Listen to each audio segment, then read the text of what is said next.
ಆತ್ಮೀಯರು, ಋಷಭ ಲಗ್ನದಲ್ಲಿ ಜನಿಸಿದವರ ಜಾತಕದಲ್ಲಿ ಆ ಲಗ್ನದಿಂದ 3 ಸ್ಥಾನಾಧಿಪತಿ ಭಗವಾನ್ ಚಂದ್ರ ಆ ಲಗ್ನದಿಂದ 9ನೇ ಮನೆಯಲ್ಲಿದ್ದರೆ ಆ ಜಾತಕಕ್ಕೆ ಸಹೋದರತ್ವವಿದೆ, ಎಲ್ಲ ಪ್ರಯತ್ನಗಳು ಕೈ ಹಿಡಿಯಲಿವೆ.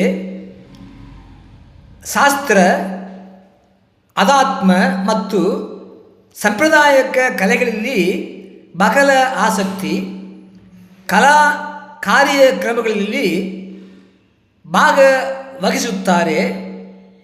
ಅವರಿಗೆ ಶಾಸ್ತ್ರಗಳ ಆಚಾರ್ಯಕರ ಆಶೀರ್ವಾದವಿದೆ. ಋಷಭ ಲಗ್ನದಿಂದ ಜನಿಸಿದ ಜಾತಕದಲ್ಲಿ ಆ ಲಗ್ನದಿಂದ 3 ಸ್ಥಾನಾಧಿಪತಿ ಭಗವಾನ್ ಚಂದ್ರ 9ನೇ ಮನೆಯಲ್ಲಿದ್ದರೆ